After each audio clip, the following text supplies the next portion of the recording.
Welcome officially to the Overcomers panel discussion number 8. Let's talk about navigating loss from suicide.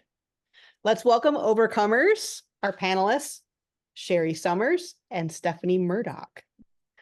Before we begin, I want to share a few things about each of our panelists so that if you're catching this live or you're catching this later, that you have a little bit more of their backstory before we begin. Panelists, as I say your name, please give us a wave so if they don't know you, they know who we're speaking about. First off was Sherry Summers. Sherry is an amazing mom joining us from Wichita, Kansas. She faced incredible tragedy, losing her spouse to suicide a few years ago. Now she works with 40 to 60 kids a day in the schools, helping so many kids deal with their emotions. Then we have Stephanie Murdoch joining us from Livingston, Texas. She's experienced a lot of loss from suicide as well. Her cousin, her protector when she was younger, then her first love, and then her best friend, all to suicide.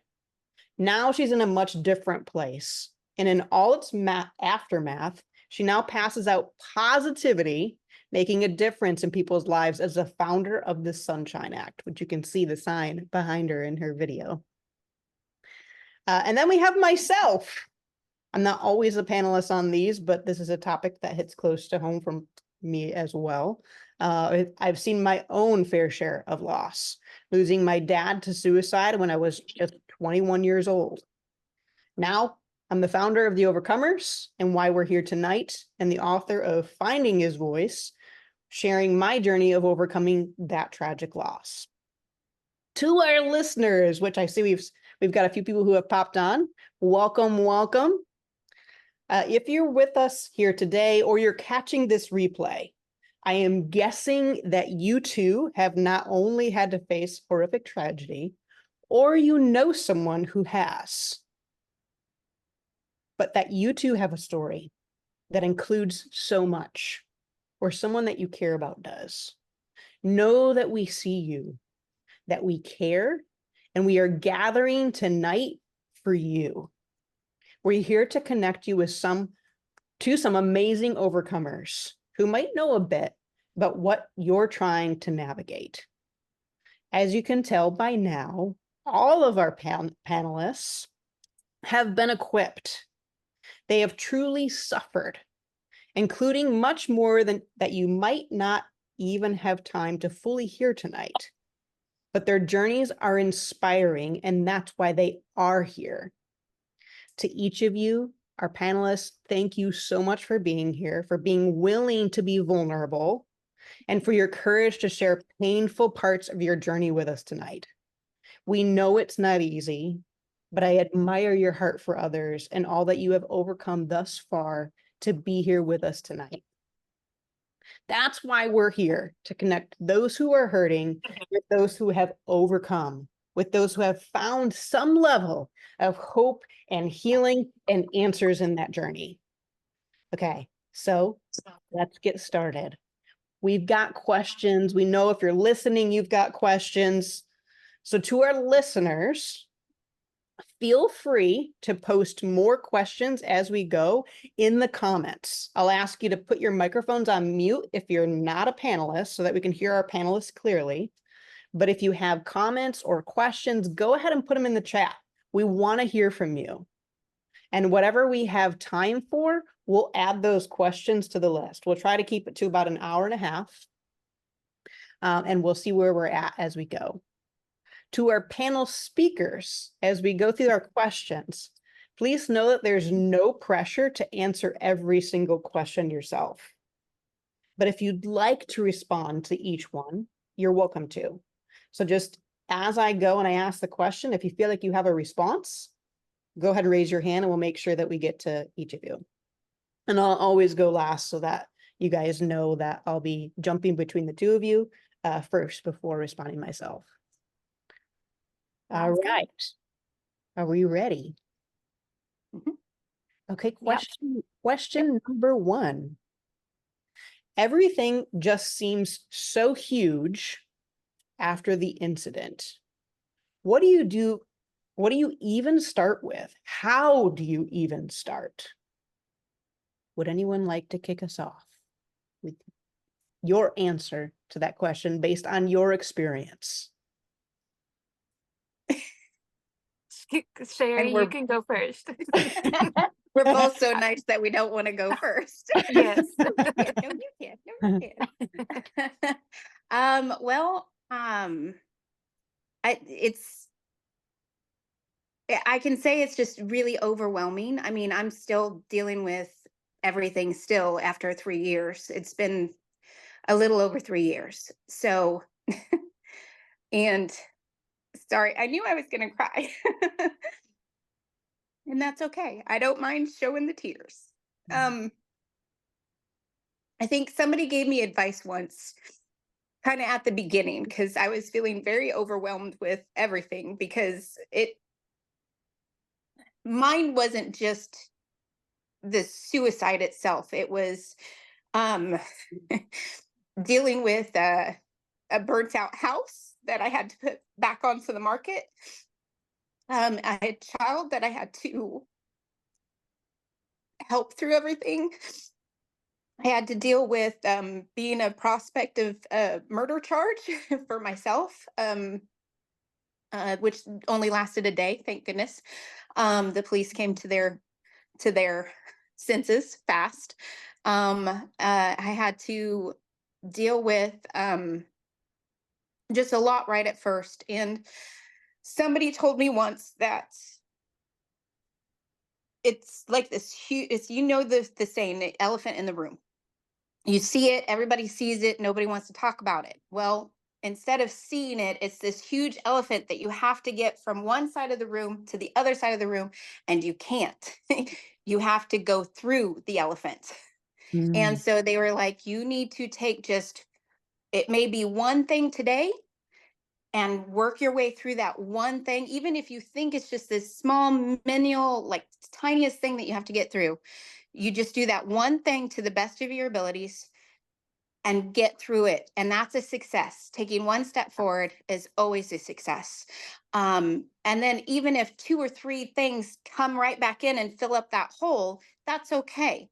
You have still made one step forward. So you're just going to take another bite the next day, another bite the next day, another bite, and another step until you can keep going through. And that was the best advice anybody has ever given me when I was dealing with this, was just take one step every day, just one, just pick one. You may have this list of 100 things, just pick one. And it can be at the very top or it can be at the very bottom, just one thing that you know your mind can get through. And then just keep moving forward. So Sometimes you might have to take a rest because your mind may be too full and your emotions may be going rampant. But just remember, those are just emotions, and it will get better. Every day it will get better. You may have days where you just can't take it anymore, and you may have days where it's okay, and I can do more than just that one step. Yeah. Great answer. Thank you for sharing, Sherry. Sharing, Sherry. That's the first time I realized that similarity. Yeah, Sherry. But I think what is so inspiring about you, friend, is that most people don't know all the details of everything you had to face immediately and how big all of those things were. And like you said, like there's so much in front of you. There's so much ginormous elephants in front of you. All you can do is face the elephant. Yeah. And so I think what's amazing about what you shared is the reality of don't look at the enormity, just take one step. No matter what the step is, there's no wrong choice. Yep. No wrong choice. Exactly. Stephanie, I know you also wanted to share. You guys were. Yes. So for me, whenever it first happens with all 3 of them, you sit there and you're just in denial. And it's like, no, the things are so good. And no, you don't want to believe it. And then you've got 1,000 different things going through your brain and you don't know how to move forward. You don't know what are the things that you're, especially if you're not used to loss, if you've not been around loss a whole lot, you don't know, like, okay, well, what am I supposed to do? And then you go through it's overwhelming, it's chaotic. Everybody and their mama and their daddy and their cousins is contacting you to try to, what happened, and they want to know all the details. And if you are in a place to share the details, go for it, share them. But if you're not in a place, you don't have to. And I think that's something that people forget, is that in those moments, it is so imperative that you take care of yourself. Everybody else will figure out the information. If you're not in a place to give it, you don't even have to respond if it's too much. But I always encourage people to have, and it sounds more like a business plan, but have an assistant, have someone that can take your phone, answer for you, take your phone and do everything for you, whether it's a spouse, a family member, a friend. That way that takes that burden off of you. And then I always say, cry when you need to cry and sleep when you need to sleep.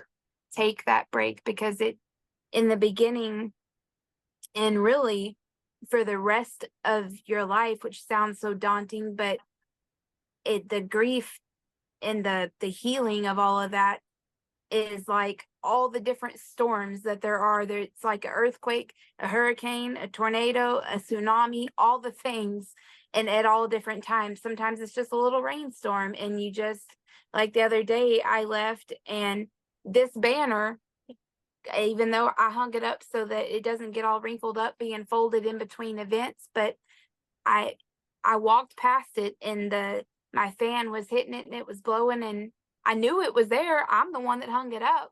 I'm the one that sits in front of it every day. And I just started crying. I was like, my friend Ashley would be so proud of me for just having a banner with my logo on it. She would be so proud of me for having a logo. And so things like that. And like, I wasn't even thinking about her before that, but it just hit me. And like, she would be so proud of me, because she was always so proud of everything that I did with the Sunshine Act. She was always rooting me on. And so you just have to know that some moments you're going to be okay. And then walking past a banner that you know for sure that you are the only one that hung it because you live at home alone, nobody else hung it, you know that it's there, and it just hits you out of nowhere. But you'll have moments of, this is my new normal, and then something triggers you and you're back down to the beginning, and then you find another new normal, and it's just a continual new normals. And unfortunately, it's not something that you can check out of and not choose to not participate because you have to.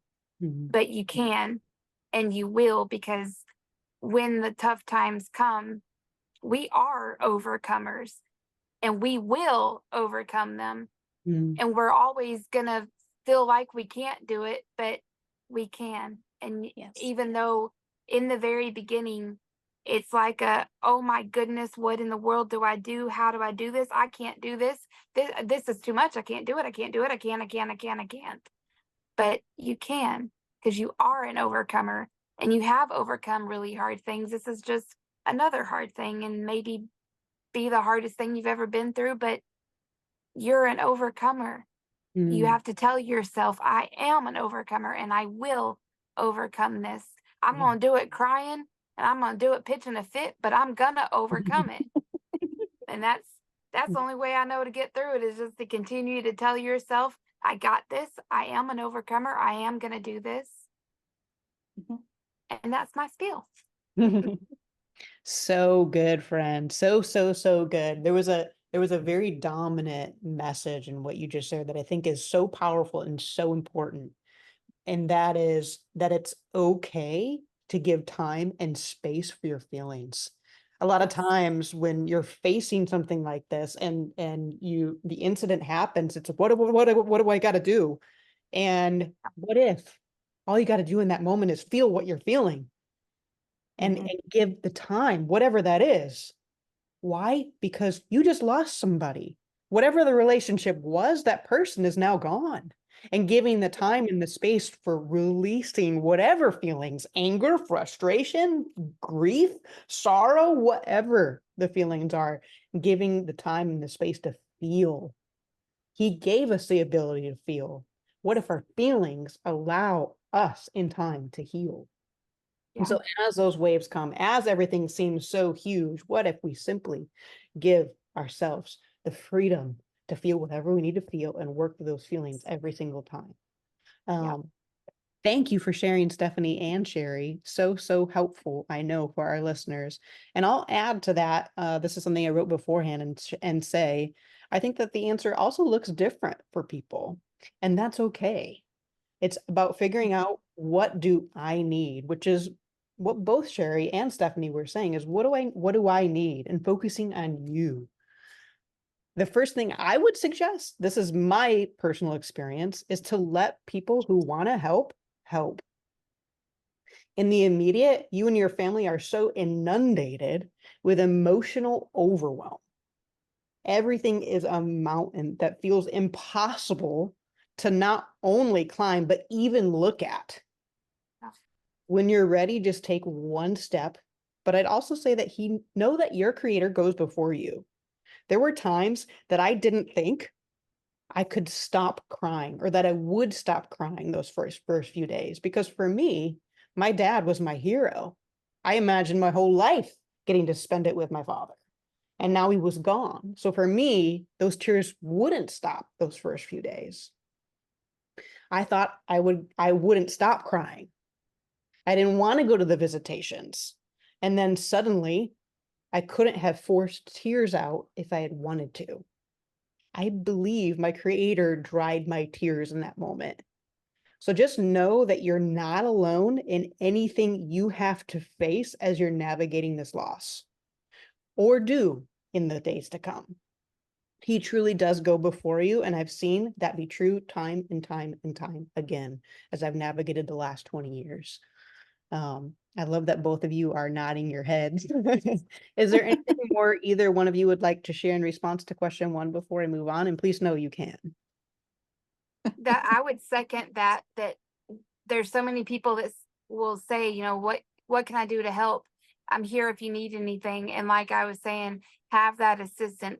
You've got so many things that you need done, that you want done, that you don't know what to do. But if someone offers something, take it and let them help, because it also helps them to be able to help you.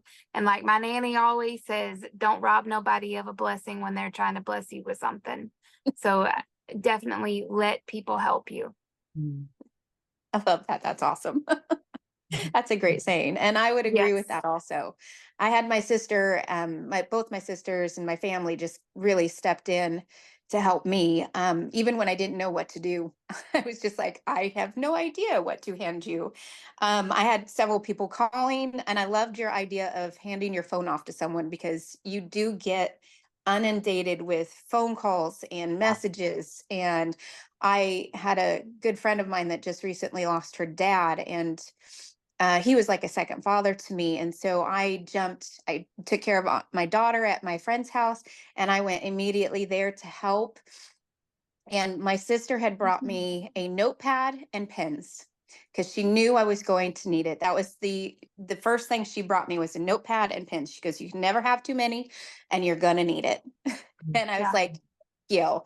And that's what I brought to my friend, was a notepad and pens. And she said, can you write in it? I was like, of course. I'll follow you to wherever you want to go. I'll stay quiet when you want me to, and I'll be there with whatever you need me to. So I completely agree. Everybody has their own way of dealing with things, but if you can hand something over to somebody, definitely do. And the Lord is amazing in his grace and his abundance to give you strength, even when you don't feel like you have strength. You do, because you're not in bed and you're not dead. So you have the strength, amazingly enough. Amen. Amen. It's amazing what happens in seeing people who want to show that they care and show that they are with you and that you're not alone. And that's a really beautiful part of tragedy, is that you are surrounded by people who truly care and truly want to love and help you through whatever you're having to face. And I'm so glad to hear that both of you had that in navigating the losses that you have. Thank you for your answers and for your vulnerability in question 1. We'll move on to question number 2. What do you do when you keep getting blow after blow? How do you face it? The emotions, you have to face one thing, but then there's so many other things that hit that you don't know unless you've been through it, which is kind of similar to question 1, but a little bit deeper, because taking us a little further past the incident. Sure. Anyone want to kick us off with the thoughts on what you would say to that one? Your turn to go first. If you I knew want. you were going to say that. So I wrote down 3 points on that. And for me, honoring them really helps to heal me, because not only in what I do with the Sunshine Act, but also in just in life, and doing things that, number one, that they would have enjoyed doing really feels good. Even if it's just eating the ice cream that they liked, whatever small, it doesn't have to be a grand thing, whatever small things that they liked, that it just kind of helps you feel connected with them. You're not literally connected with them, they're gone, but it just helps you to feel with their memory. And I know that whenever you're getting that thing after thing after thing happening, it just helps you, or not helps you, it makes you feel like, I'm just not supposed to enjoy life anymore because they're gone and my life is ruined and it's never going to be the same. And that's just not the truth, because there was one thing that I really struggled with, is enjoying my life again.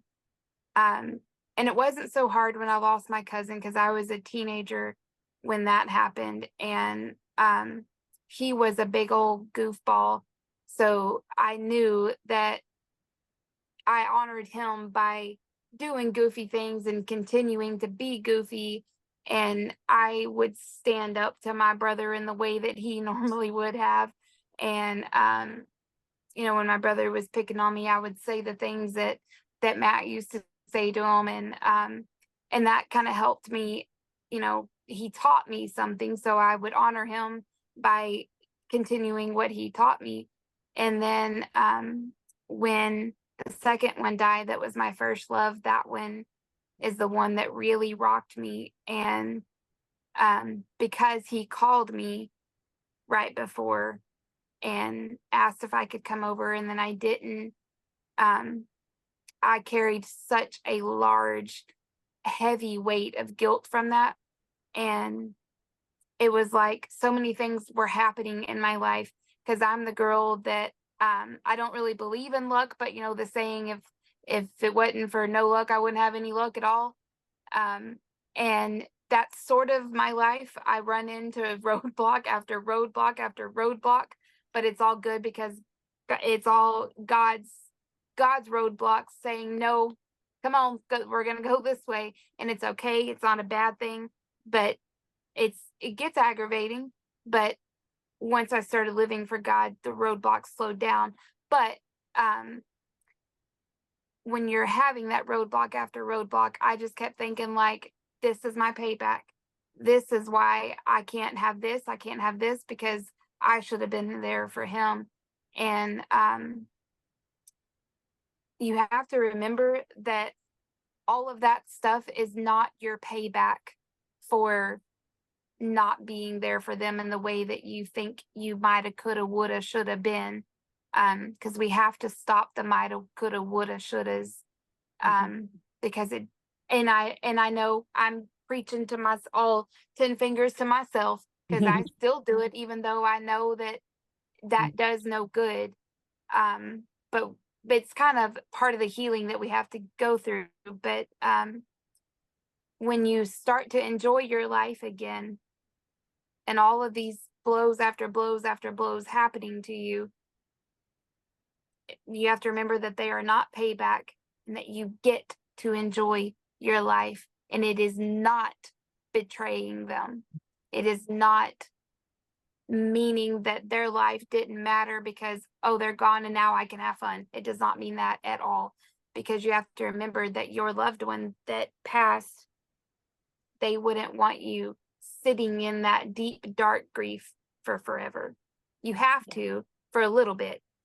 For a little bit, you have to feel all the feels, and then you're going to feel all the feels occasionally, but you get to enjoy your life.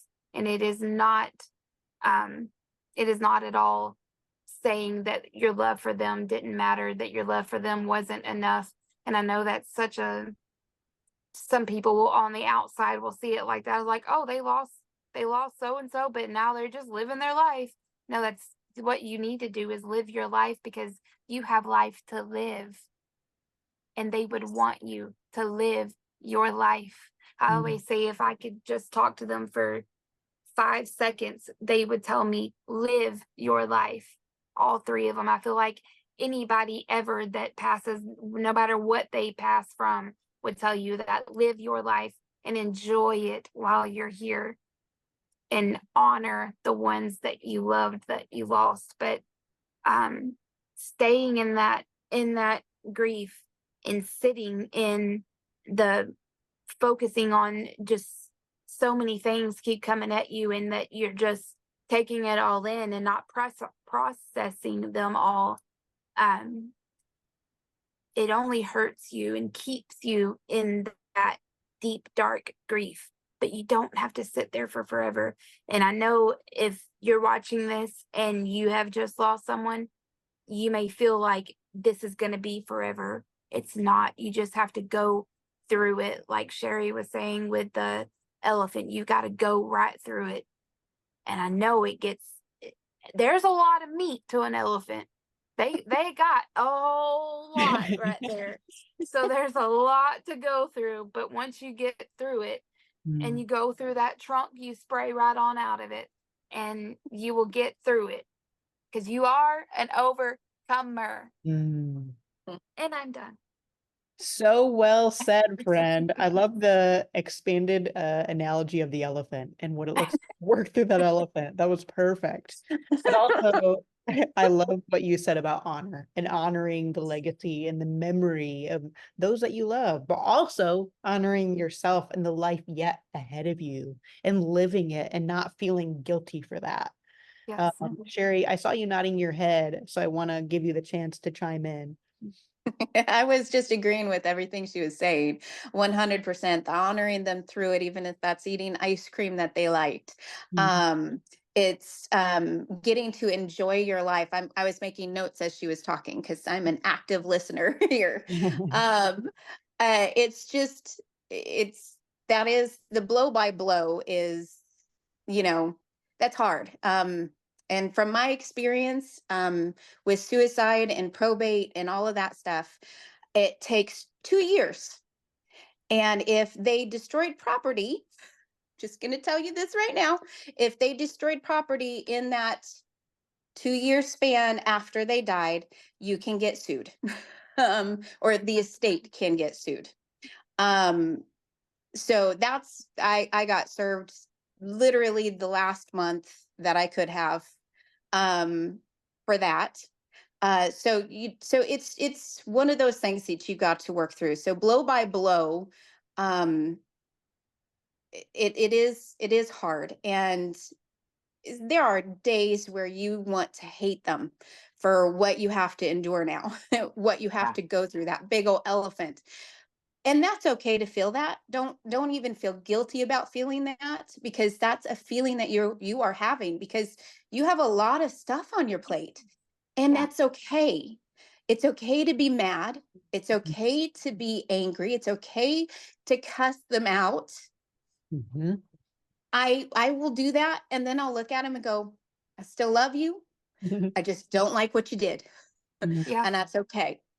Because I will get through this. I'm not broken. I was supposed to walk this walk for a reason. And I am not broken. Yes. I am never broken. I do like the song, the broken, what God will do with the broken pieces into a stained glass. I love that song. But then I heard a preacher talk about that, saying, you're actually not broken. This is where you were meant to be, and Mm. God doesn't break things. Mm. He sends them through a path that they are supposed to walk and overcome Mm. all the demons hitting you, all of the life that is hitting you, but you are meant to overcome it so you can shine on the other side, all of that glory, all of that wisdom, all of that love, all of that grace that you just received, so you can help just that one person on the other side of it. Even when you're going through it, you're going to help that one person on the other side of it. Or just going through anything. Sometimes it can just be a smile, and they'll be like, after everything you've gone through, and you have a smile on your face, how? Mm. And that can change somebody's attitude immediately just because of that. I used to, when I'd start crying, I used to apologize all the time because I was going through things and they knew that somebody died. And I used to apologize for crying when somebody would ask me a question. I stopped doing that because A, it's healthy for me to get the tears out, whatever tears they are. And B, showing them that, hey, you know what? It's okay to cry when you're going through something, because I was told in a previous marriage that tears were a weakness. And I have rebuked that from my life from now on. And now when I knew I was going to be crying on here, and I don't care. I let the tears fall. I let the emotion show, because that's who I am. And I'm proud of who I am. And I'm proud of what I'm going through and walking through, because like you said earlier, if I can just help one person, that's all I need to do. Mm. That's what he sent me to do. That's what he sent all of these trials for. All these blows, I get to learn more. Mm. Even when I say, Lord, I'm done learning, please, I'm done. Mm. But he gives me the strength, and he continues. When I got served, I lost it. I can tell you the truth.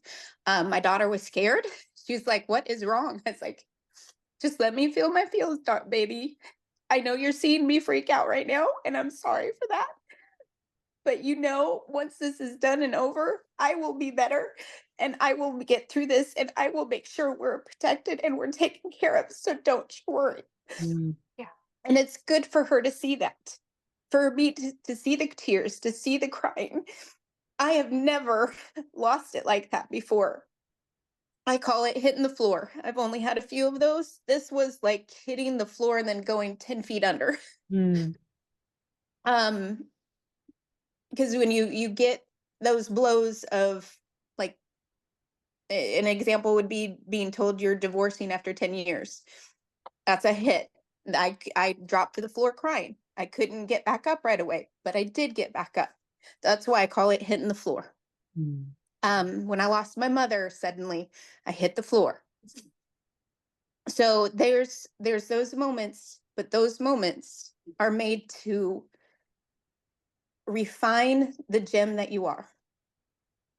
And we are all gems of some sort, and we are going to get refined, and we're going to shine for those that need it. Yes. So that's my 2 cents. Stephanie, I saw you raising your hand. Did you want to say I something? I was just praising Jesus. That's Oh, all. okay. I love that. She I was love that too. She's speaking right to me. Mm. Oh, I'm glad. And Like I I'm said, if here I to can help help other one people. person. Yes. That's what I say all the time, is all of everything that I've been through, not just with suicides, but with everything I've been through. That's what I say. Like, it's all worth it if I can just help one person. If Mm. my pain, it can just help one person. And I'm like you. Sometimes I'm like, all right, God, I'm done. I learned everything I need to learn. I'm good. I've somebody else needs to learn. I've learned plenty. But Yep. I truly just, whatever happens in my life, I'm like, okay, God, and we're using this, right?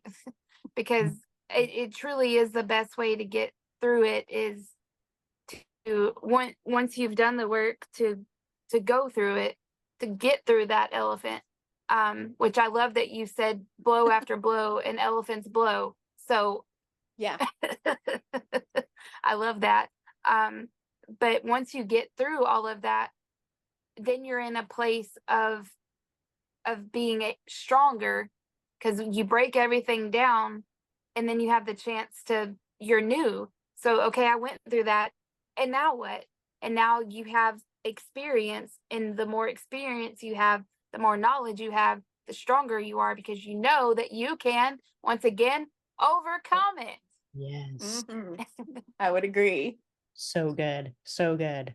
Well, I Yes. want to piggyback on what you said, Sherry, and just say you're so right. Like, our creator can handle all of our feelings. He can Oh, yeah. handle the good ones and the bad ones. And by the bad ones, I mean the ones that we think are bad, but they're not bad to him. He can handle when we're angry, when we're frustrated. It's okay. He already knows, whether we say it or not, how we're feeling. Yep.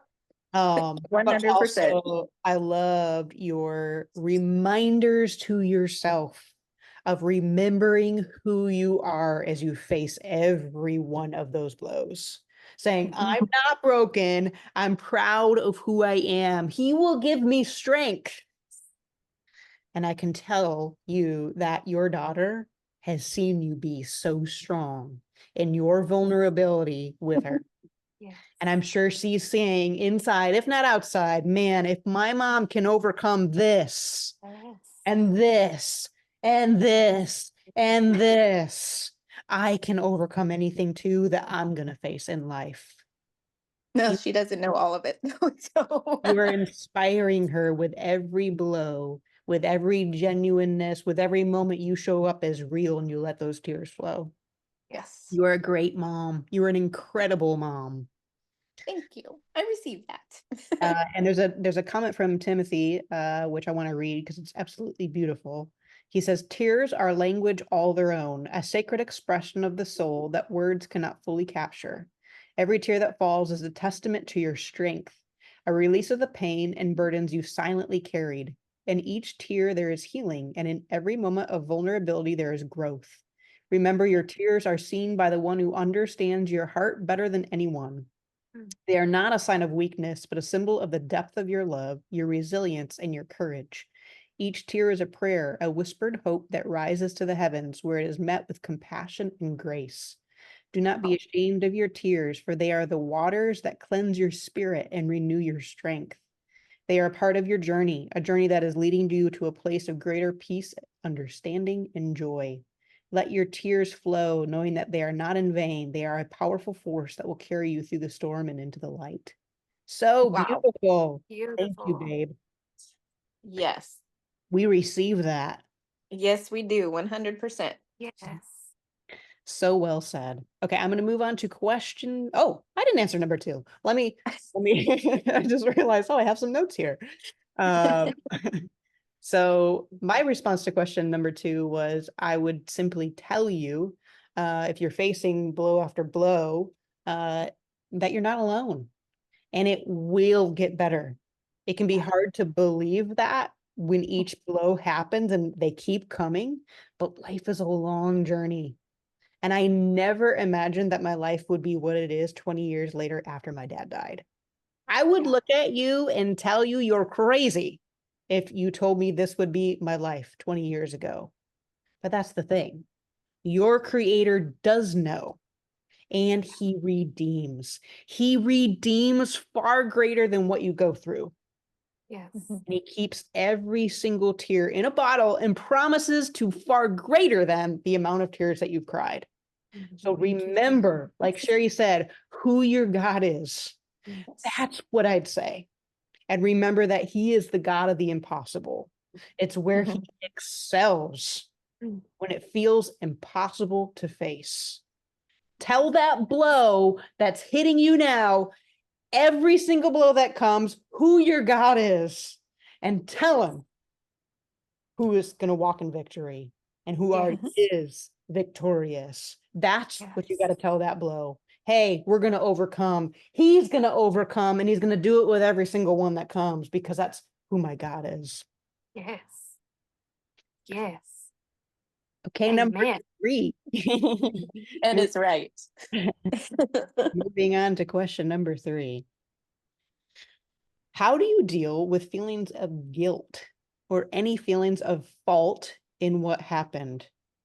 For example, maybe you've struggled with thinking, are they not going to heaven because of me? Anyone want to kick us off? And Barry, your turn. no pressure if either one of you doesn't want to answer all 5 questions. I know our panel. Oh, I don't mind. So, okay. Are you sure you want me to go first? Yes, ma'am. Okay. Okay, so the guilt thing, I had already experienced I'd already experienced the guilt when my mom passed away suddenly. It wasn't suicide, but it was very, very unexpected death. And it happened the day before Christmas. And my sisters and I had to decide to take her off of life support. And all 3 of us, because I have 2 sisters, had to deal with we've talked about it. It's so good to have somebody that you love that's going through the same thing at the same time you are, or have gone through it, that you can talk to about it, because we just talk to each other about it. We'd call each other crying when we were having a bad day, because we felt guilty because we took her off the ventilator. Or for suicide, when you're the survivor of it, or you kind of had that inkling that something was going to happen, but you didn't follow through with that inkling. Just remember that the reason you didn't follow through with that could be that God was protecting you at that moment. Because if I had shown up at Michael's house, I would not be here right now. My daughter would be an orphan. And I did have that inkling. I had called a friend and I asked her, and she said, no, he's a big boy. He puts on his pants just like anybody else, and he's going to make decisions that he's going to make. And the police officers told me that if I had shown up there, I would have not made it out of that house. Just because of the ferocity of what they could see and what I could see when I walked through the house too. You could just tell everything was premeditated. Everything was, he had planned it for a while now. And he did try to throw that guilt onto me. And I'm not trying to throw him under the bus. I love that man with all of my heart. And he was a good man. He just couldn't fight the demons anymore. That's it. He just couldn't fight his demons anymore, and they won. Now, that's not to say that in that split second of death, that could have lasted more than who knows how long. It could have been 2 minutes, a minute. That's enough time, or it could be longer than that. We don't know God's timing. We just know that he has no time. He's infinite. And so in that split second of death, he could have called out to him. All it takes is that call out. And so in my heart, because I prayed on it and prayed on it for days after,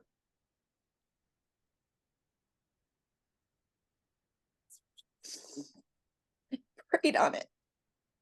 And he showed me that Michael was still, Michael showed up in my house. Some people may not believe it, but he showed up and he smiled at me, a sad smile, went into the room, kissed my daughter on the forehead, and then came back out and looked at me and did another sad smile, and then he was gone. In that moment, I had a relief. I had a feeling that he was okay, that he was fine. And that sad smile, I think, was his way of saying, I'm sorry. I don't know. I could be completely wrong, and that could be grief, but I do believe in that type of stuff. And I think that was God showing me that he's okay. You keep praying for him and he's okay. My daughter knows this story because I've told her. And she keeps saying, well, how come I can't see him? And I said, I don't know, sweetie. Maybe it's not your time yet to see him. Maybe he'll come later. I don't know. I can't answer that. You have to talk to God on that one. But I was hoping, does this give you at least a little bit of comfort knowing that he went in and kissed you on the forehead? And she goes, it does. I said, okay, then that's what you need to take with you, because that's what he did. He came in and kissed you on that forehead, and he loves you always. And then there was another thing I was going to say, but it's not in my head anymore. So I would say with the guilt thing, having somebody to talk to that knows your heart, knows who you are, and can listen to you, or has gone through it, or is going through it with you. Because that guilt is real and it can hit you later on. But I think because I had the preemptive of death in my family previously, having to deal with that beforehand helped me to be able to deal with this. And he had made a comment to me that night before of, whatever happens is on your head. And I looked at him and I looked right back at him and I said, no, whatever you choose to do from now on is your choice, not mine. I don't put my choices onto you, and you don't get to put your choices onto me. And he just turned around and walked away after that. And that was just a feeling of, well, I guess that wasn't that day. That was 2 days before. The day before, or the day before he died, he looked at my daughter, because he had my daughter over the weekend, and he looked at her and he said, just remember, anything that happens, just remember it's not your fault. And then he looked up at me like with the it's your fault. He didn't say it, but that's how I felt. And I just looked at him and I said, I didn't say anything. I just looked at him. And then after, when he came in, I just thought that was because of the separation we were going through and everything. That's what that was. And then it just kept eating at me as the night went on. But anyway, that's what I would say is their choices are their choices. Their fight with everything that's going on in their life is their fight. Whatever stops you from going over there could be because God's protecting you. Just always remember, you don't know exactly the full length of what the story is, why this had to happen, but God does. God knows all of it. He sees it all the way through, and he knows just because of this thing that happened, something else good is going to happen. Yeah. So that's all I have. Thank you for sharing, friend. I love the theme also of the fact that navigating all of this as it was happening, you were going to your God. What do I need to do? What is truth? And he was giving you true wisdom to navigate a very scary situation. And can I also just say, you are such a woman of integrity. You are such a woman of integrity. For you to speak, he was a good man. He was a good man. 100%. Stephanie, would you like to answer this question? Yes. First of all, Sherry, I just want to say I love you so much. And you are so beautiful and you are so strong. And I thank you for being raw and being real on a very, very hard topic. My heart, every time you speak, my heart just hurts so much for you. And I just wish I could give you a big hug. Thank you. And I know we just met, but you're never getting rid of me. I'm just going to say that. That's usually what happens. I love everybody, and thank you for that. Yes, ma'am. So on the guilt, with all three that I have lost, the first one, my cousin, it was 2 to 3 days before he passed. He asked me how do I be saved? And we were all raised in church, and it was actually at church that he was asking me that. We were in the youth group, and the youth group was like, the youth was helping with the children's VBS in the morning, and then in the evenings we had our youth VBS, and it was in the morning. It was on Wednesday, and he died Thursday. So it was the day before, actually. And we were sitting there like in between classes for the little kids, and We were sitting on the front row in the sanctuary, and he asked me, we would talk about some of the weirdest things. You just never knew what was going to come out of his mouth. And then he just randomly said, and their family, my cousin's family, they called me movie star, because their dad always said that I was beautiful like a movie star. So he said movie star.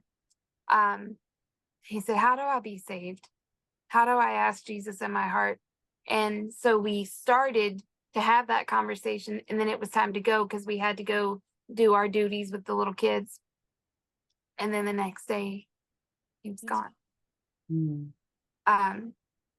So I dealt for a long time, and I still do sometimes when I get to talking about it, because I really try to block it out because I can't go there. But I just hope and I pray that God knew his heart. In his heart, he wanted to be saved. And I do know without a shadow of a doubt that in that moment he did not know what he was going to do the next day. There was events that happened the next day that led to that happening. So I know on that Wednesday, it was not I'm fixing to not be here anymore and I want to get saved real quick. It was not that. I believe it was true and it was real. And so I just have to stand on God knew his heart. And that's where I'm choosing to sit right there and stay. And then the second one, my first love, with him, he's the one that called me an hour before he died and asked me to come over, and I couldn't because we were camping. And then I find out the next morning that he was gone. And when I found out that it was, and he called me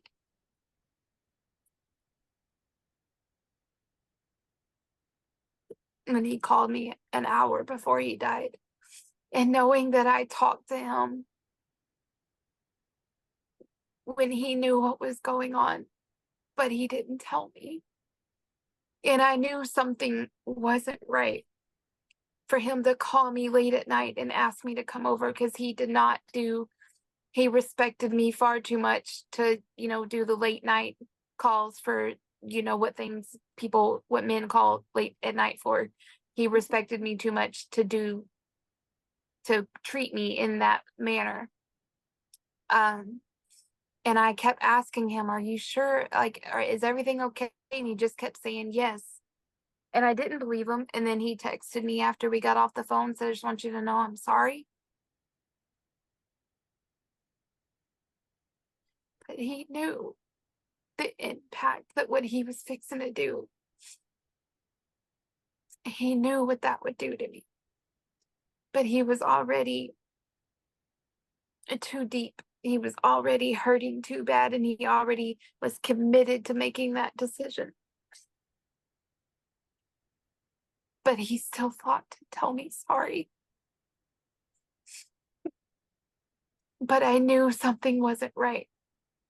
But he was also the type that he said sorry for literally everything, so much that it was annoying, because it was sorry for every little thing. But that just shows his heart and how much he cared about other people and how big his heart was.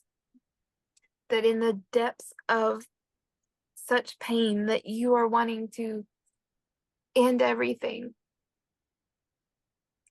he remembered the pact that me and him had, that no matter where we were in life, we would be there for each other when it came to that. If we were married to other people, no matter what, even if whoever we were with wasn't okay with it, that we would be there for each other.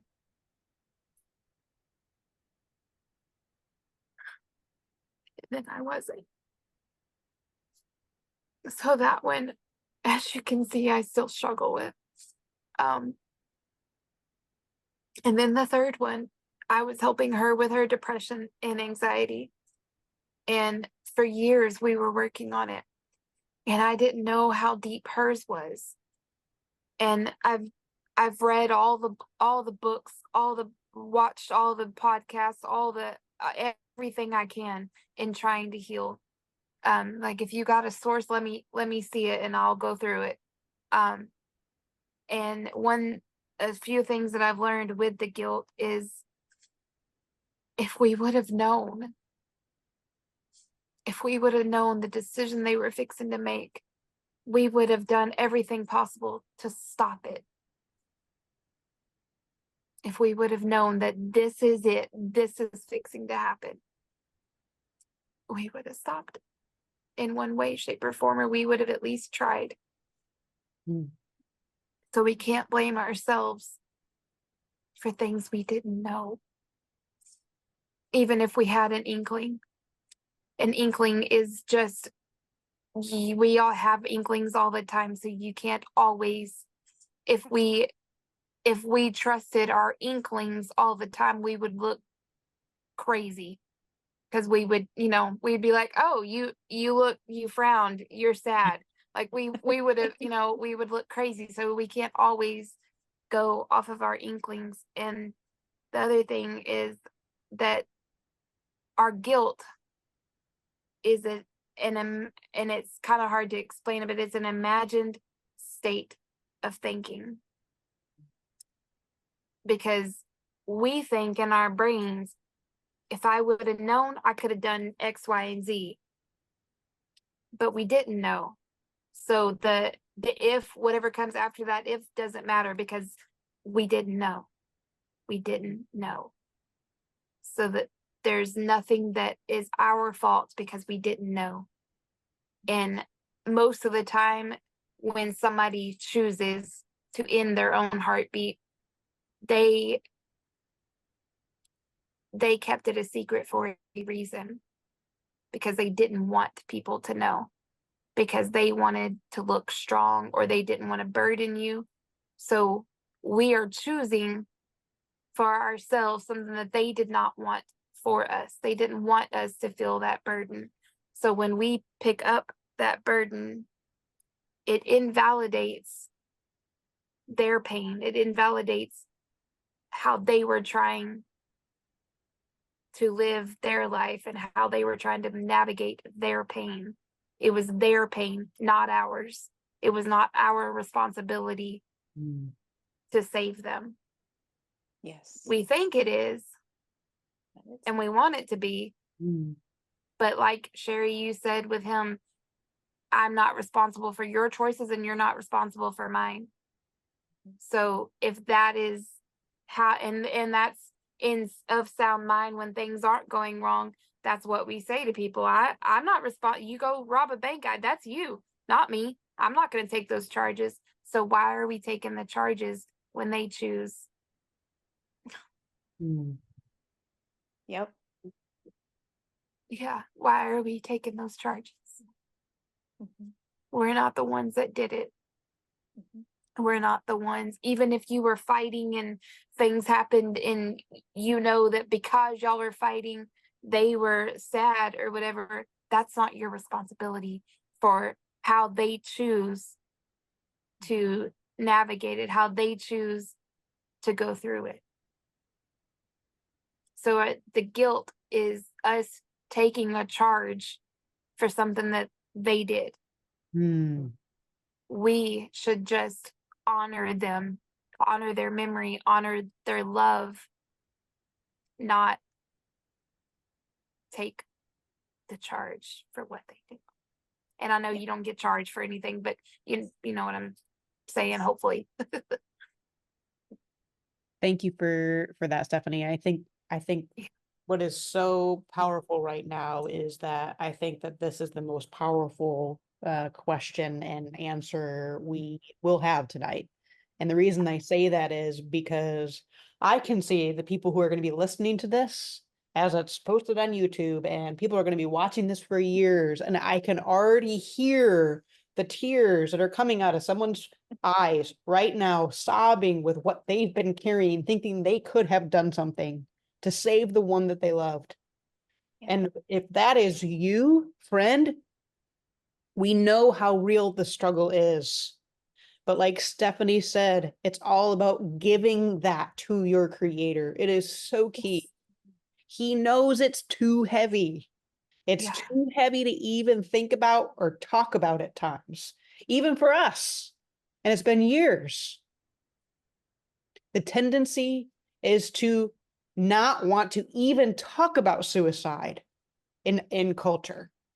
Yet people are struggling to this depth with carrying guilt and shame and so much emotion, and there's no space to talk about it. There's no space for you to be seen with what you're carrying and what you're feeling, because we won't even breach the subject. We are here tonight for you, friend, because you matter. And we don't want you to carry it. We don't want you to carry how heavy that is. So I would say pay attention. Both Sherry and Stephanie are also saying, pay attention to those feelings. We were designed to feel in order to heal. So ask yourself, why am I feeling this? There just might be something that your creator is trying to help you work through. But if we don't face it, if we don't give it to him, we can't heal. He wants to bring you truth in the situation of who you are and who he is. But remember that we are never meant to carry anything. That's what he died for. That's what he sent his son for. Don't carry anything you were never meant to carry. Lay it all at your creator's feet. He can handle whatever your feelings are and what you're carrying. Give it to him. Let him tell you who you are and what the truth is. Thank you, Sherry and Stephanie, both for sharing in what is, I truly believe, the hardest question of the night, and the things that normally people don't even think we're dealing with, or know how to talk about, or know how to ask, or even know how to comfort in. But thank you for being so real and being willing to be here for those who are also dealing with these questions and this struggle. I know we're at 8:30, and I'm gonna guess we're probably gonna be here for another half hour. So I'll try to keep us to 9 Central Time. We've got 2 more questions, and then before we close, I am gonna pray and speak a blessing over everybody. So just know that's what we've got yet ahead, is 2 questions and a prayer. Okay, so number 4. When children are involved, how do you honor occasions like birthdays or holidays? How do you handle telling your kids, in the same vein, what really happened? Anyone want to kick us off? Do you want me to go first since I have a kid with this? Yes, ma'am. Okay. Okay, well, as of right now, my daughter knows that he died, but she doesn't know how. Look good. Hi. Let me. She I decided, right, you know, that split second. So he had died in the morning and she was at school. And so I had most of the day to figure it out. I was still dealing with my shock and my everything, and being in the back of a cop car for 2 hours while they were trying to decide whether to take me down to the station or not to ask me more questions. It was a fun ordeal. It was lovely. But I would say that my I would say that what I decided to tell her was that I was not going to lie to her, but I was going to hold back some of the truth, because at the time she was 10 years old. And I didn't want her to know all of it because I still wanted her to be a kid. And my ultimate feeling was when I tell her how he truly died, that he took his own life, that she would have several questions, which is fine. I'm not negating that she shouldn't have questions. What I'm saying is that she should be able to be a kid without worrying about suicide just yet. 10 years old to me is still very young to know what that is, and to know why. And so I decided that I told her, and I've had her repeat this many times since then, because she still asks And I'm getting ready to tell her. I just haven't quite figured out. I'm still working on the how. But I told her that I would never lie to her, but I was going to omit some of the truth. So she knows that I didn't tell her everything.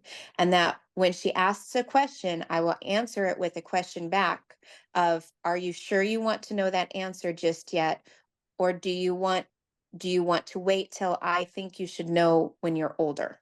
Mm. And that you can handle it mentally, because right now that's a bit much for your brain at 10 years old to handle. She's 12 now, so it would have been 9 that this happened. Sorry, 9. She's 12 now, and I still think that's a little too young, but she's also at the age of looking stuff up on the internet. So if she gets curious and she looks him up, and or one of her friends looks up her dad or me and sees all of this either on my Facebook page or whatever, or a friend of hers knows what happens and tells her, then I get to deal with the repercussions of, why didn't you tell me? My whole point to saying that I wasn't going to tell her the whole truth, and she knows that I'm not. And then I follow up with, what is my job? She goes, to protect me.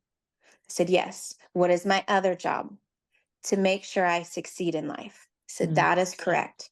I said, there are going to be things that I'm not going to tell you because I deem them not right for helping you to succeed. Does it mean that I won't tell you? No, I will tell you. But right now, my job is to protect you, and I'm going to do the best of my ability on protecting you to be a kid for as long as you can, because that is something I cherish in you, even if you want to grow up way fast. So that's what I told her. And all my family, all my friends had seconded it. They all just went into that's fine. That's a great way of handling it. They just didn't talk about it in front of her. And I don't talk about it in front of her. She's actually at a friend's house right now. As to the how, I'm still working on that one. I actually asked her last week that I went ahead and asked her, because she's 12. I said, you remember when I didn't tell you all of the truth of what happened to him? And she goes, well, yeah. And I said, well, I'm thinking it's about time for you to know, but I need to know, how is it that you want? Do you want to be surrounded by the people that you love, that love you, like Aunt Amy, like, are all your aunts and uncles, grandma and grandpa? Do you want to be surrounded by them while I tell you what's going on, how he truly died? Or do you want to be at a counselor, so that way, if you have questions, not only for me, but for somebody else to be able to answer it, they can, and you can feel safe. And she sat there and she thought for a little while. She goes, Mommy, to tell you the truth, I don't know what I want. She goes, I don't know whether I want a counselor. And she goes, I don't think I do. I said, well, then do you want to just be surrounded? She goes, I want to be surrounded by my friends. I said, okay, well, I had to put a no to that one. I said, in my head, after I think about it, I'd have to talk to their parents first, because most of her friends don't know either. And so I understand where she's wanting to say, but that would be me taking away their childhood then too. And so I'd have to check with their parents first. I just told her, no, these are the 2 options that I can think of right now, unless I get another option that comes to my brain, or that somebody else tells me that might be a good way of doing it. So she knows that I'm getting close to telling her. It does kind of scare her a little bit, because she doesn't know what it all is. She just knows that I was protecting her. So I'll have more information when I actually figure out what I'm doing. But I don't want her to find out from someone else. And if she does, then she does, and we'll cross that bridge when it comes, if it were to come. And we will figure that part out. But my protection for her was, I'm not telling you the whole truth, and this is why. And when it comes to like for us, it's Father's Day. For me, it was Mother's Day because my mom wasn't around. Uh, for her, another story, sorry, Jen. Another story was Father's Day rolled around this year, and his birthday is, no, his birthday was slightly, wait, crap, I'm forgetting. Father's Day, I think, was first, and then his birthday was after. And she made a comment. I knew it was his birthday. And she's asked it several times, why don't I have pictures up of him? Why don't I do this? Why don't I do that? I keep telling her on this one also is my relationship with your father is completely different than your relationship with him. He was your dad, first and foremost, and he loved you incredibly much. My relationship with him as a wife, and we were separated at the time. I was living in another house, which I didn't, when we moved into this house, I didn't put a whole bunch of pictures up of him. I was fine with her putting pictures up in her room. No problems with that. I'd print them out for her if she wanted them. What I told her was, because of what I had gone through before everything went down, my relationship with him and the way I think of him is completely different than what hers is, and that's okay. I said, when you get older, you will understand it more. Right now, it's okay not to understand it. You don't have to. Just know that you have every right to love him as a father because he was your father and he loved you so much. That is what matters. Yeah. That's all that matters. So I got corrected on his birthday. We didn't celebrate it. We didn't do anything. We're having a great day. And in the evening, as we were getting ready for bed, she goes, Mom, remind me when the 9th is. I said, why, baby? And she goes, because that's his birthday and I want to do something for his birthday. I went, well, honey, that's today. And she went, what? I go, well, honey, I made the decision that since we were having such a good day without saying anything to you, we just went ahead and went with our day. And she goes, but it was Daddy's birthday. I wanted to do something. I said, okay, well, I apologize. I'm so sorry that I didn't take that into account. I thought that this was the better way to go, and I'm standing corrected now. I said, what would you like to do next year? She goes, can you please let me know? I said, I'll let you know beforehand and we can plan something. What would you like to do for his birthday? She goes, I don't know, maybe do something to remember him. I was like, okay. She goes, why don't you ever want to look at pictures? I said, because again, and that's when I explained that to her, and I get to explain it more than once, and that's okay too. And I just explained it to her again, that my relationship, I said, but I will do better for your sake, because it is your dad, that I will take into account your feelings and honor him more for you. And I apologized again for not doing it better. And I said, and I will continue to work on it. You have every right to call me out when you're feeling like you're not being able to remember him. It's like, because you should be able to too. Yeah. And so that's how I'm handling things. It's an ongoing process and it's a learning process for me and her to find our right steps. For anybody that's listening, your right steps may not be my right steps. And it's okay to mess up. Just own it and say, I'm sorry. Or I like to say, please forgive me for not honoring what you wanted to do. And I will work on I will do my best to be better on it. That's how I handle it. And like I said, everybody else has a different way. I love having people tell me or give me suggestions because I like listening to all of it. And then I get to discern what is right for me and her.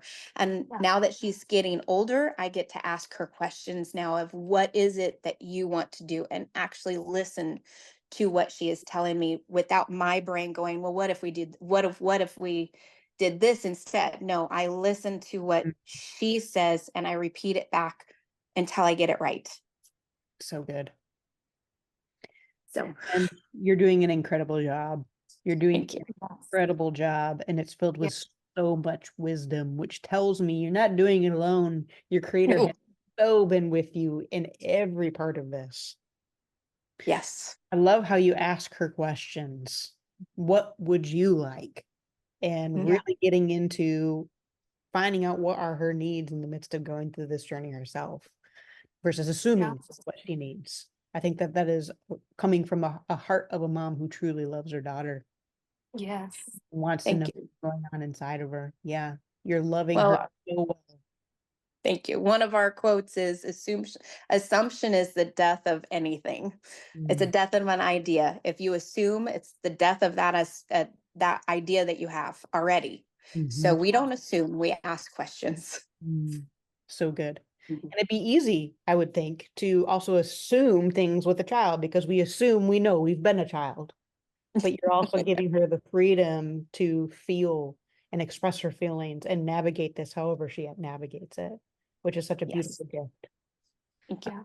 I also really admire you for how you're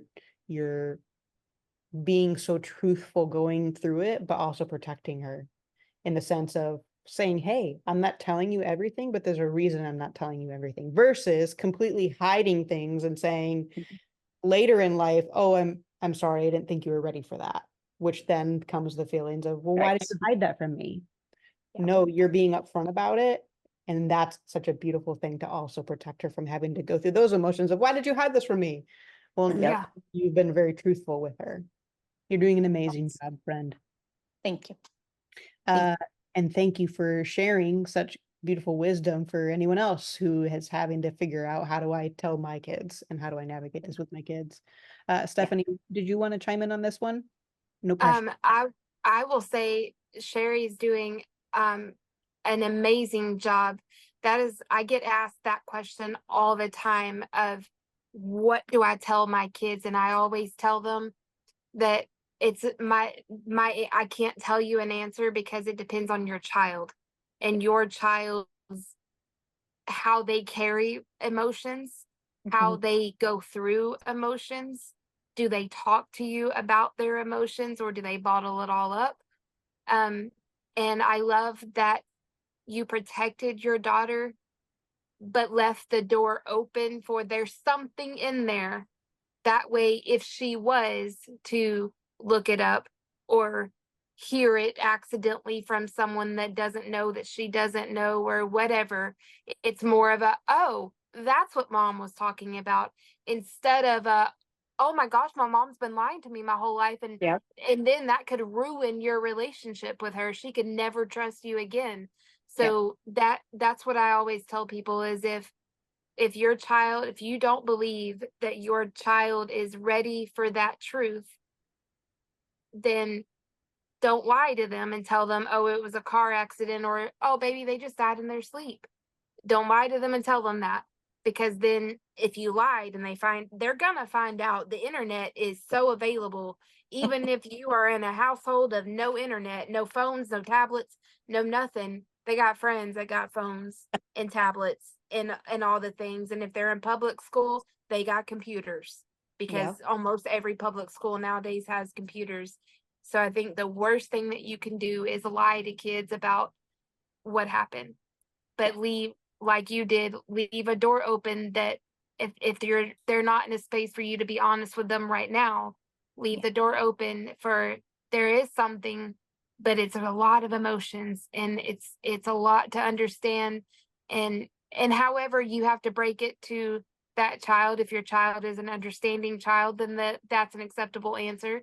I know people like my nephew, he would not ever be able to shut up about it and he'd have to know because he's one of those kids. He's got to know everything. He's got to know all the details because that just is how he is. So that wouldn't be an acceptable thing for him. You would have to tell them that like it's something that your age cannot understand right now, but then reassuring them that I'm gonna tell you and your feelings about this matter because you have to remember that those kids have to grieve also. Yes. You have to grieve as well, but especially when it's their parent or their sibling or someone they were really close with, they get to grieve too. And if you lie to them, about it, you're robbing them of their grief, and that's something Yes. that they will pay for later. Yeah. And And then your you. relation, yeah, and you as well, your relationship will be damaged later in life. So always be honest and upfront according to what fits for that child, but remember that that child has to grieve also. And I Mm. think that gets forgotten about so much, that Yeah. that child has to grieve, honestly grieve grieving the right thing. Don't let them grieve for a car accident and then be afraid to get in a car when that's on how they died. Yeah. Mm. So So well Yeah. said. So well I would said. agree. Well, and that's interesting, Stephanie, that you come at it from that perspective too. And what I was going to share is that I can only speak to this from the child side of the equation. Granted, I was 21 years old, but I was really such a kid. I was just fresh out of high school, and so for me, every holiday that rolled around, I wished we did do something to honor him. We were thinking of him anyways, and all missing him. So why not celebrate the one that we loved and lost?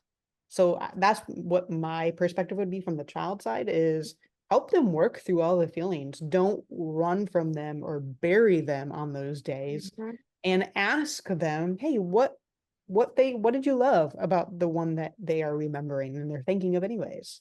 And even asking them what they'd like to do on those days. Even now, 20 years later, I can't tell you what it means. Anytime even a friend says to me, hey, Jen, do you want to do something in make memory of your dad on this day or that day?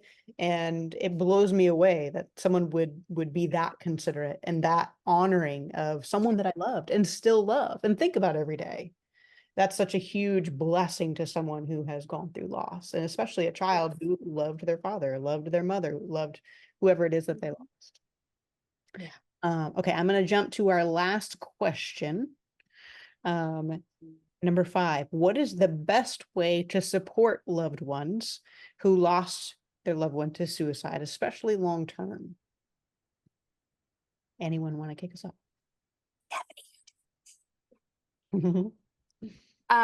I from what I've experienced with, because I'm that girl that it hurts me to not be able to take your pain away, and I'm gonna overdo it because I want to take your pain away. Yeah. I mean, hello, look what I went and created a whole, YouTube, yes, because I want to help, and whether you lost someone or you're just really struggling, whatever, I it hurts me to not be able to take the pain. I would gladly take both of y'all's pain. I would gladly put it all on me, so gladly. It's so that y'all didn't have to experience that.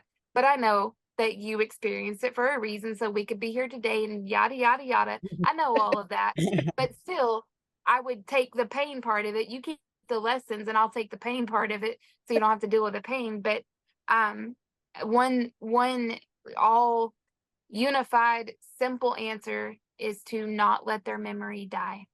Because I get told all the time, because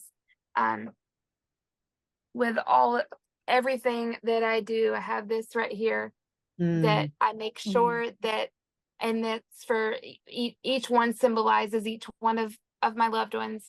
And this goes with me to every event that I go to, and I make sure to take a picture of it, and it is included in the event's pictures. And I get told each time by their family or their friends or whatever, thank you for not letting their memory die. Thank you for remembering them. Thank you for honoring them. And that is just something that's really important to me, because I've lost a ton of people in my life for all different reasons, and they should never die in our hearts, because their memories are in our hearts. And for the loved ones, knowing that they're, especially for the parents, knowing that they had friends, that they had other people in their life that cared about them as much as the mom or dad did, it means a lot to them.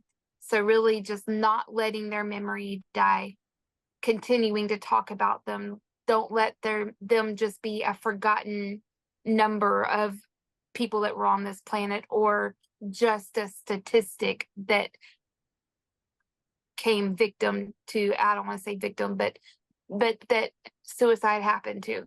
Don't let Yeah. them just be a number, that Mhm. they are a loved one and that they will forever be remembered. And Mm. that is something that I have seen is incredibly important to the loved ones left behind. Love what you're doing, friend, with the in your honor side. That truly Thank you. just so spoke to me, and it made light bulbs go off in my head of like, oh my gosh, I need to be doing something like that. So We'll do it. beautiful. Yeah, so beautiful and so perfect. Great advice. Sherry, did you want to piggyback on this question? Oh, I was agreeing with you with the plaque. I was actually going, man, that's something me and Anya should do so she can have something in her room. Yeah. That Yeah, would be so good for her. she has a lot of things in her room. She has his journals and stuff like that that were empty that she can journal in.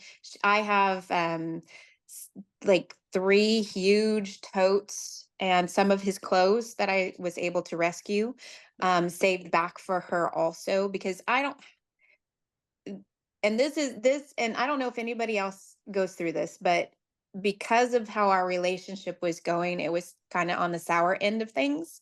Um, and so I was already going through the separation, divorce. We were separated for almost a year and we were working on the divorce part. And so I didn't have a good taste in my mouth.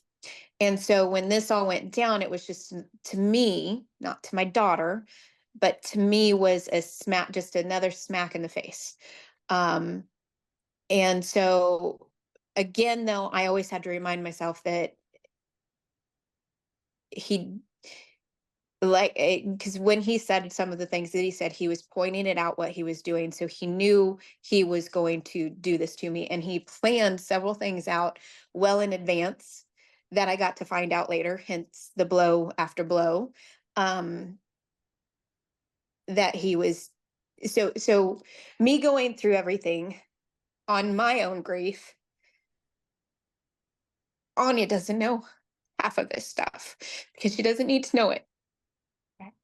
Um, and I don't want to dishonor him because he was a good man.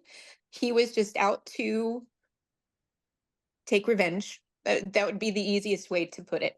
So if anybody has ever gone through a revenge suicide, um, that's what this was. And he just lost the fight and he wanted to take me down with him. I'm not going down with him and I'm not taking my daughter down with him. Mm. She knows that I'm having to find a whole bunch of stuff, but I do like the honoring of him, I guess, is, and not letting him be forgotten is a little hard for me, hence why I had to be corrected on Father's Day or on his birthday, was because of the fact that I'm still healing from the hurt of what he did to me. Mhm. Yeah. So I'm still working on that part. And that'll be a part that I will continue to work on for her sake. More for her sake than, and the other thing I would do would be, like you said, just like even at the beginning on the first question was honoring them even eating their ice cream. I tell stories.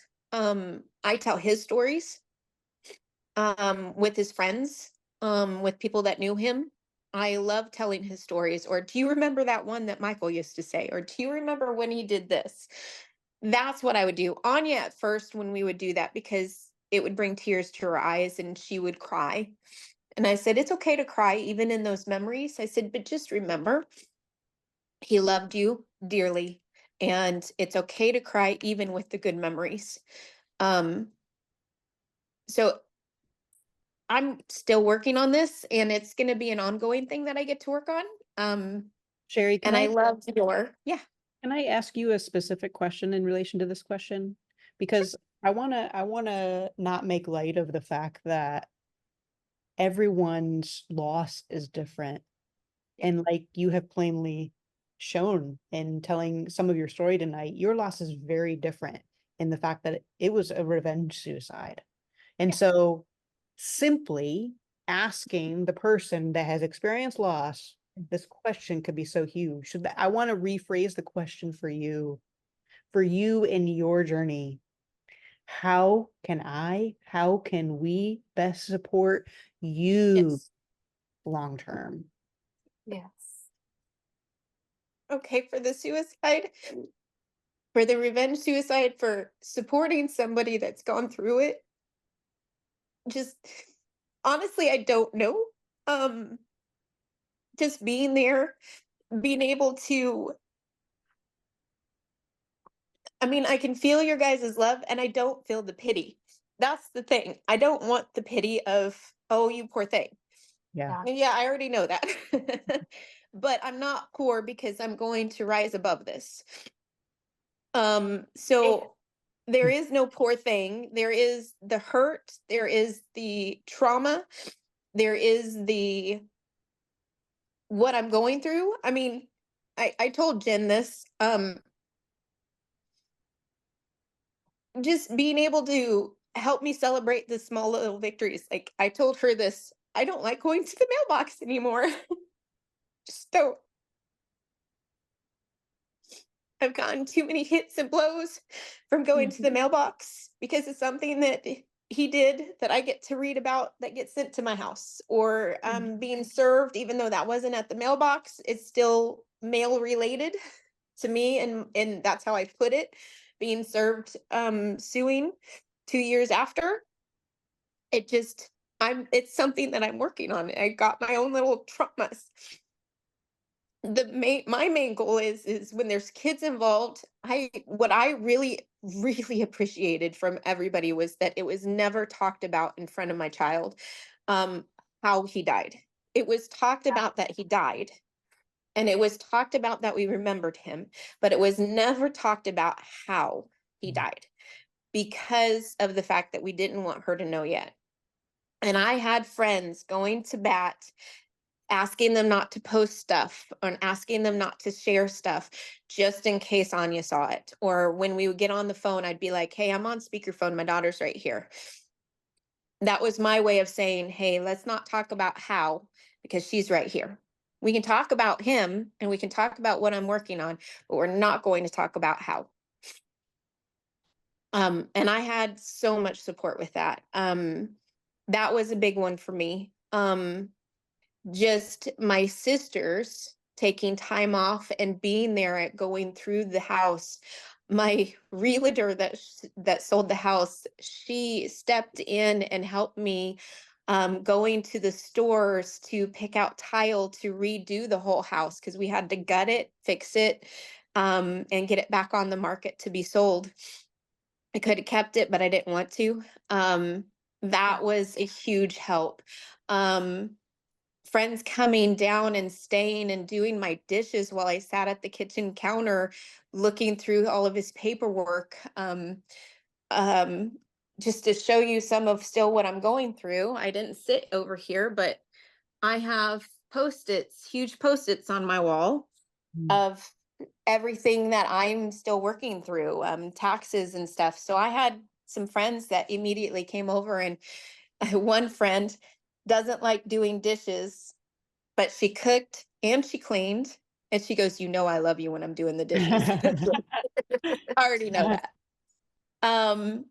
So I still fight with the guilt of, for my daughter's sake, that I don't do enough for her in remembrance and helping her through it, because I'm also going through it. So when friends come over, oh gosh, you have no idea how much I appreciate the men that come up and want to be a father figure in her life. Oh my gosh, I cannot thank them enough for it. Because she needs that. Yeah. It's just things like that. For I don't know, just little things like that. My sisters were amazing. My family and my friends, they all stepped in and they all helped. Oh, and the other thing, I don't know. We had talked about getting your phone inundated with just a ton of text message. I'm not saying don't send them. I'm just saying give grace to the person for not answering right away. or Mm. picking Yes. up when you called and not getting mad at her for not responding immediately, because it still does take me some time to respond to people sometimes, because there's times where I just feel overwhelmed still, and when I have all of this still yet to do, just living is hard sometimes. Mhm. And so there's times I won't answer a phone call right away, or I won't respond to a message right away, and I love that people give me grace for it. They don't get angry at me for not responding. They just go, "Hey, I know how life is. You respond when you're ready. I know you love me." That's my saying. I know you love me, and I know you'll respond when you can. So I'm not worried about you not responding right now. So good. So I would say those are some of the things that helped out the most, was grace from friends, grace from family, grace just in life. Mm. So good, friend. Great. I just want to say something to Sherry real quick. Mom, your feelings matter. Your hurt matters. Your grief matters. Your grief is absolutely different from your daughter's, because your daughter, that was her daddy and whatever. But you had a relationship with him as well. And I know it makes a big large gray area when the y'all's relationship was not great in that time, but you Yeah. still get, no matter if you just had cussed him out from head to toe all day long that day, you still get to have hurt, you still get to have sadness, you still get to have the pain, but most importantly, you get to go through grief for yourself. Yeah. Because I Yeah. feel like you are doing it so much as mom, but Sherry gets to have that too. Yeah. Not just mom, but Sherry Yep. gets to. Apart from being a mom, you get to. And Mm. I'm still working through it also. I get to Yes. work through my anger, and I get to work through my all of it. I do take into account my daughter a lot in it. And Yeah. that's why, just only because I know I'm protecting her and not telling her why, because she'll ask why. And Yeah. I love you, sweetie, but I can't tell you why right now. I love you, but I can't tell you. Just know that mommy's working on this. So that's what I usually tell her. And you're Just right. don't forget about you. Yes. I just tell her, let me feel what I have going on right now. And Yeah. there's days where I don't do anything, and I'm okay with it. I'll just sit and watch TV and not clean and not do anything and just be. Mhm. So, yeah. Yeah. Sorry, my dog is whining at me right now. You're okay. What just hit me too, and thank you, Stephanie, for highlighting that. And I think what is so interesting too, Sherry, is how you give space and time every single day to 40 to 60 kids for their emotions and their feelings, and you're a safe space for them. You matter just as much. Yes. You matter just as much. So let your feelings be seen and heard. And what a gift by anybody who's watching this replay. If you were to show up in anyone's life who has faced loss like this of any kind, give them the space to be seen and heard to a depth most don't know, could so help that person. Yeah. But to also just kind of go back on what you were sharing, Sherry, I loved what you said about giving grace, but also having people in your life who remind you that you will rise above this. Mhm. We're here to remind you who you are, that you are a victor and you will continue being victorious. That's who you are. That's who he designed you to be, and you are equipped with everything you need to continue walking in victory with every blow, with every day, and with every trip to that mailbox. Yes. Your creator designed you to be, friend, and you will be victorious. You already are, because he is.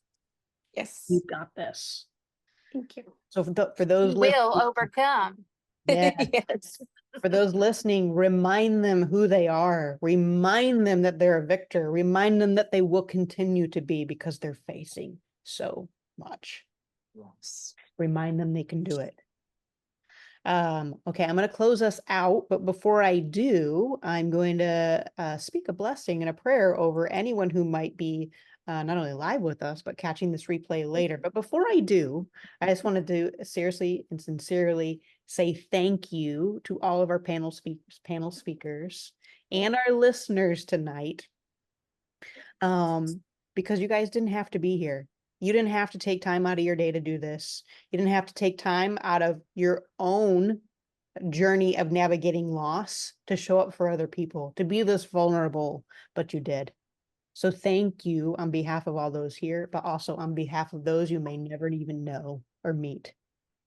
So with that said, I'm going to end this in a prayer.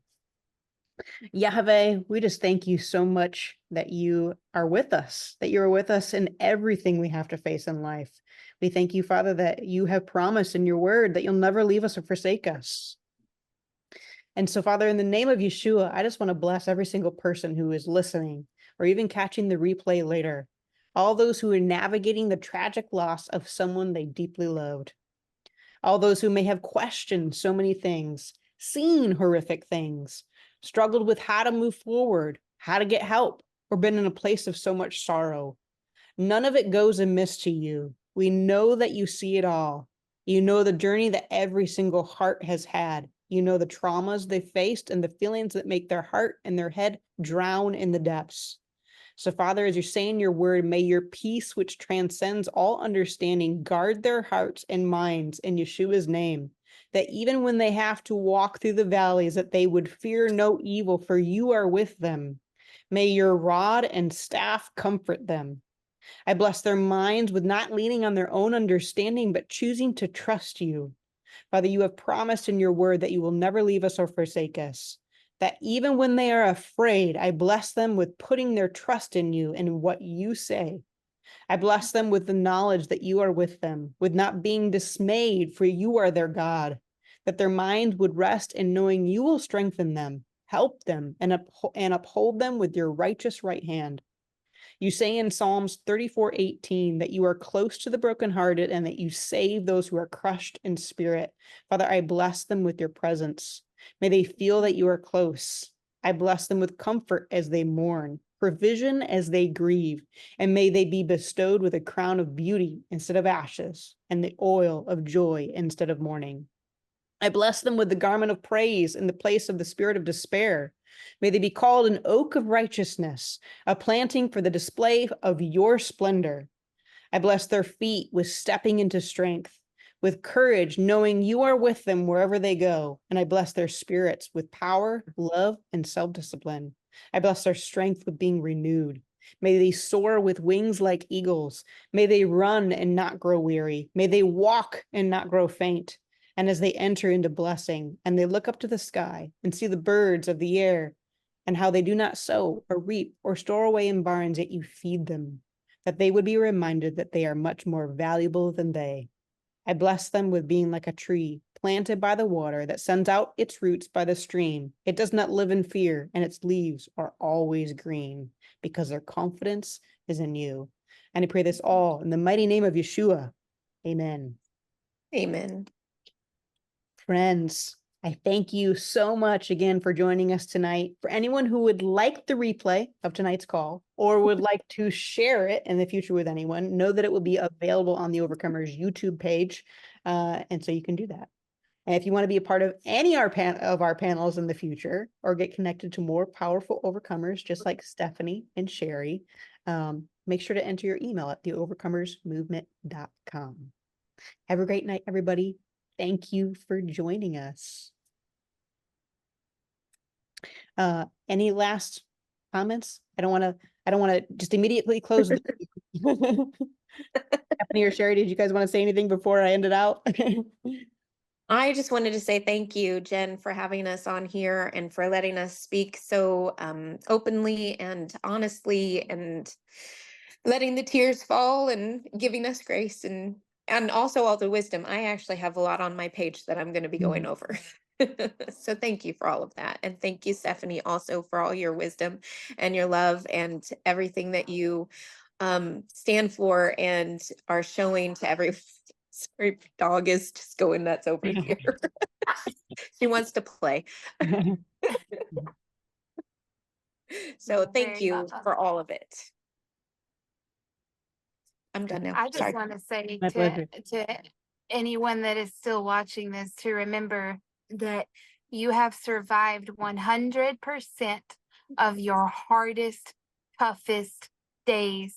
And I know if you have lost someone to suicide or know someone that is and your heart is hurting for them, that whatever pain is in your heart, even if it's not from suicide, even if it's from just life, because life is just hard, know that you are an overcomer. Even when you don't feel like it, you're still overcoming, even when Mm, you don't even know it, because you're surviving at the end of the day. And just like Sherry had to take some days to just be a couch potato and do diddly squat, that is okay, because you're Yes. making it to the end of the day to put your head on your pillow at the end of the night. That is all that matters in the grand scheme of life.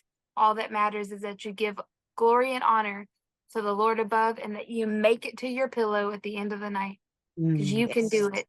And always, always, always, always find someone to talk to when you need to. There's zero Yeah. shame in doing so. And these two women at the top and me are always good people to talk to, because we know what it's like and we know how much it hurts to hold that pain in.